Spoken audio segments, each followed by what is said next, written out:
Today we are talking about one of my favorite ingredients on earth, and that is the potato. So we are doing something that has been a staple in France for a long time. The dish was developed in France. It's come to all over the world, and in the United States it's called something else, and things have been added to it.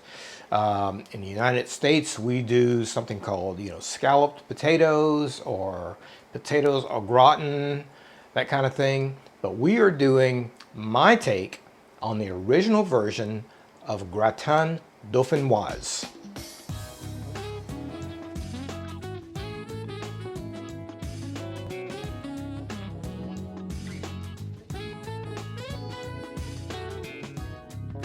So this dish is a dish that originated in France, in a southern region of Dauphine in France, which is where the name came from. And it's really evolved to several different things. Scalloped potatoes that we have in the States, which uses actually a roux made with flour and butter, which this does not use. The original definitely doesn't use a roux. The original recipe depended on the amazing butter, cream, and milk that they had during that time. Somehow it's gotten cheese added to it, which of course, who doesn't love cheese? So we're going to include some cheese in our recipe.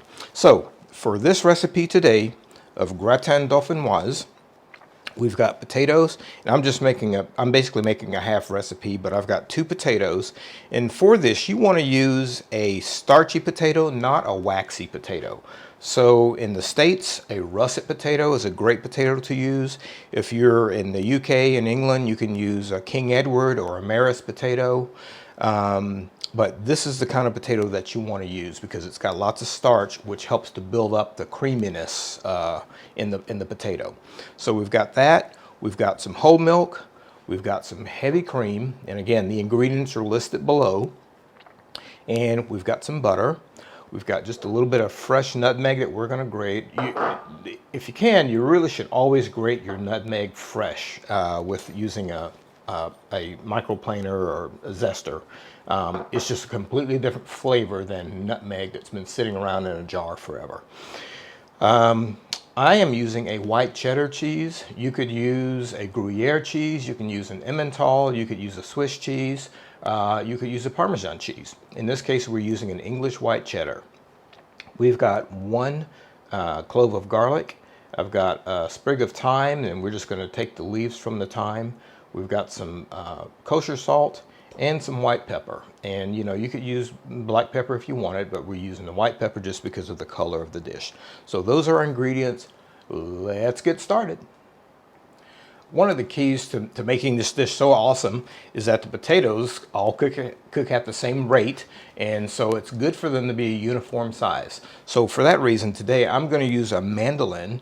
And if you have amazing knife skills and you can cut your potatoes to 1/8 of an inch consistently, that's great.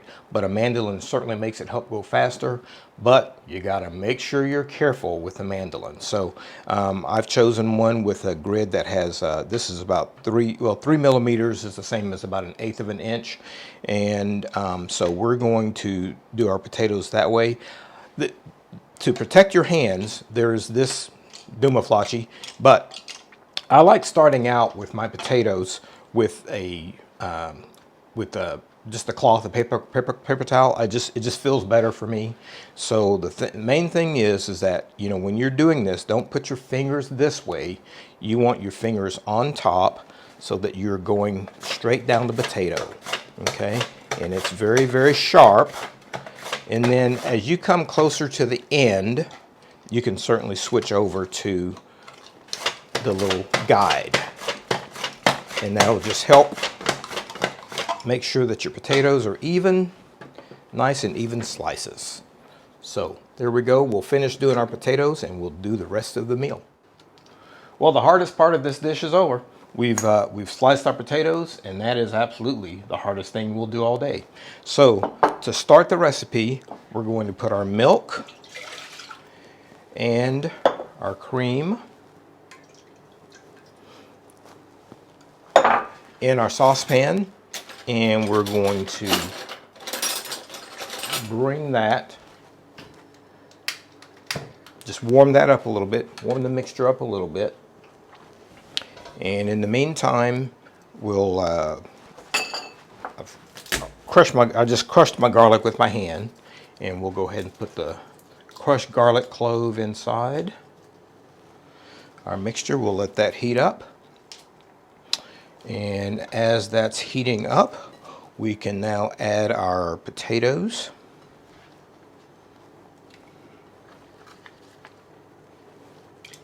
And again, the amount of liquid that you use, it really just needs to just barely cover your potatoes.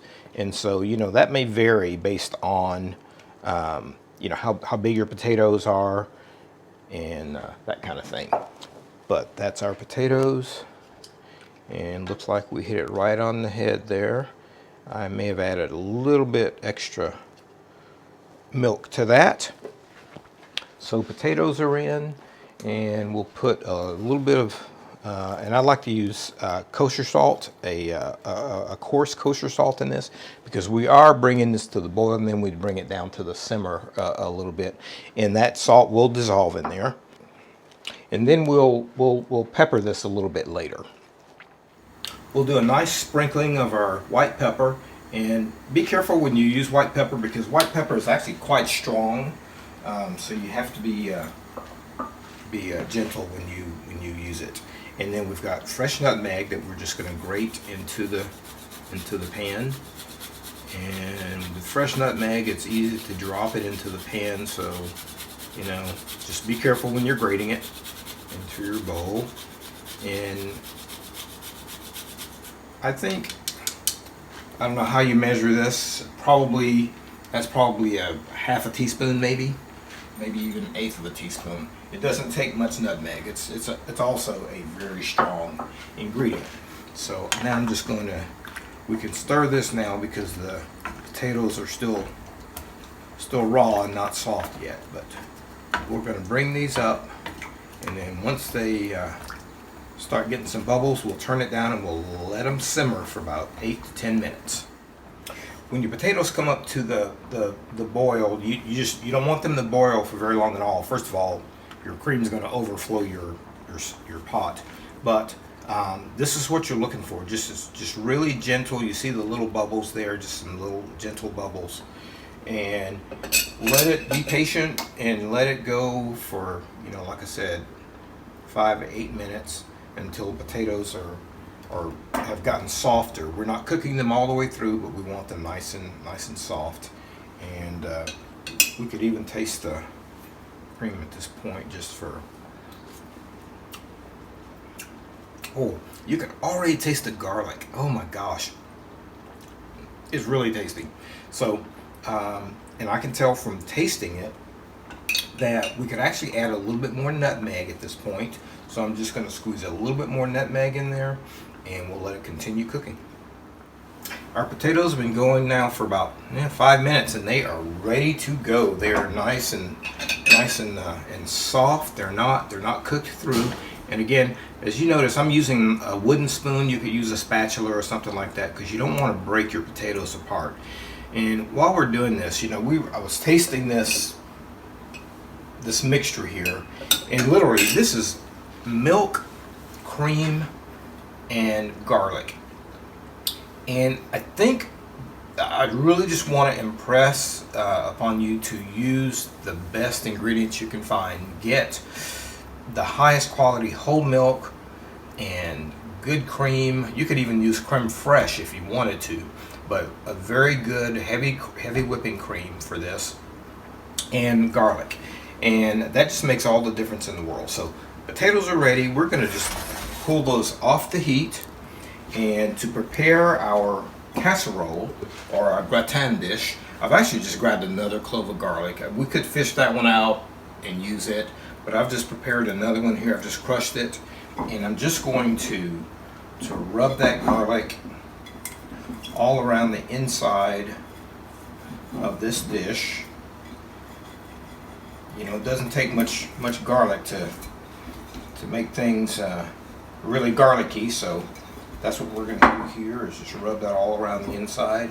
And it's okay if it breaks off in there, and you know, if we happen to cook a little bit extra garlic, oh well.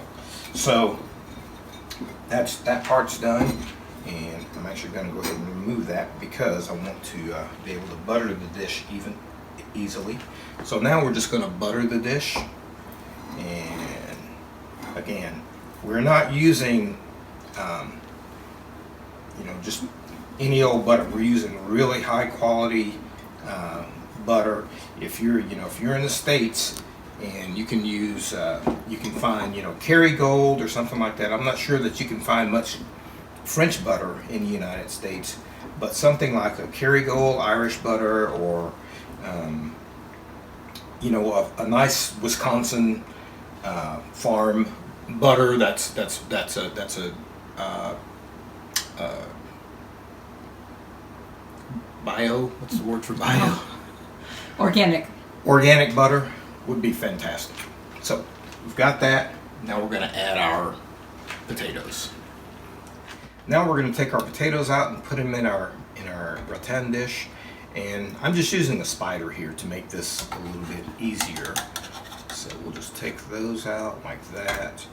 And you know, we're going to add our cheese at this point.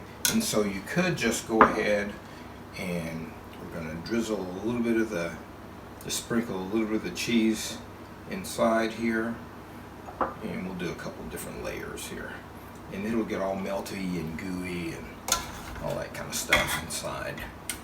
And let's top that layer a little bit more. And as you can see, we didn't cook these for very long at all, but they are already kind of falling apart. So that's great for our potatoes.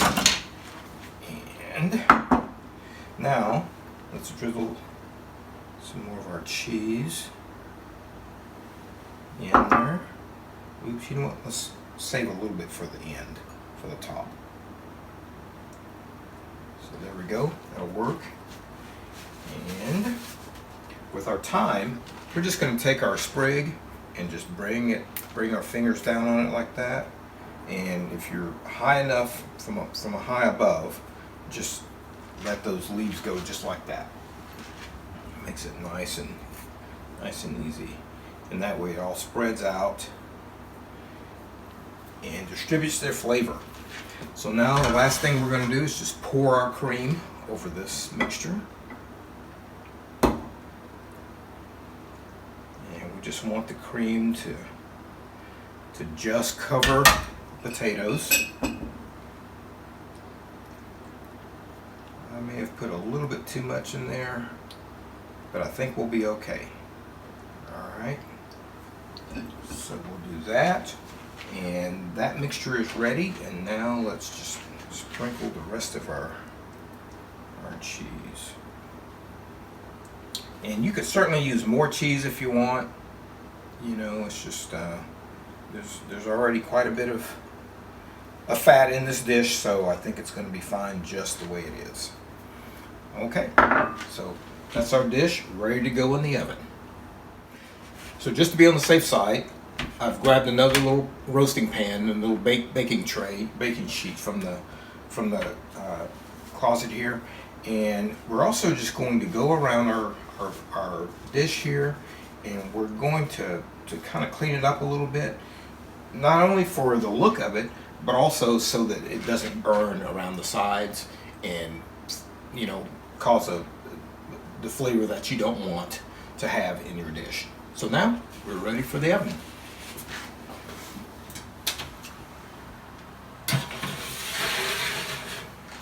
Okay, so we've got that in the oven. The oven's at 160 degrees centigrade, probably about 320 Fahrenheit. And we will check that after about 30 minutes. It'll probably take 35 minutes to cook, and it should be ready to go. Hey everybody, it's Walter from Artistic Gourmet Adventures. My wife Kim and I own this unique small group tour company where we host groups of 6 to 12 guests for 1 week luxury adventures in beautiful locations throughout Europe and the United States. I have the privilege of being the adventure chef, creating and preparing daily gourmet meals for our guests. So, in this video series, from our cozy home kitchen here in the beautiful Loire Valley of France, we will demonstrate a wide variety of recipes, from culinary classics to originals, as well as covering professional kitchen techniques for the home chef. For more information on artistic gourmet adventures, check our website, linked in the description below. It's been about 35 minutes. Let's check our potatoes. And, oh, yes. Okay, there we go. Oh yeah, nice color, look at the nice color. And now don't get scared when you see all this cream and everything bubbling up around the sides. This is why you let this rest. We're gonna let it rest for at least 5 minutes before we serve it. Actually, 10 minutes would be even better. But let's just do a little test, and we'll stick our knife and there's no resistance. It goes straight through with no resistance. So we'll just let this sit for probably a good 5 to 7 minutes. Let everything calm down and it'll be ready to go. Our Gratin Dauphinoise is done, and take a look at this. They've rested, and remember how all the cream was coming along the sides and everything, but now that it's rested, everything has kind of come back into the middle of it. It's kind of like when you know, take a piece of beef off the heat, and you let it sit for 15 minutes to let all the juices, you know, come back to the center of it. That's kind of the same thing with these. So I'm just going to sprinkle them, and you can do it what you want. I'm just going to sprinkle them with a few chives, just for the heck of it, because who doesn't like chive with potatoes? What an amazing flavor. So let's take a test. Ooh, nice. I'm going to dig into it right here. And look at how that cheese is kind of caramelized. And oh man, look at that. Okay, for the test.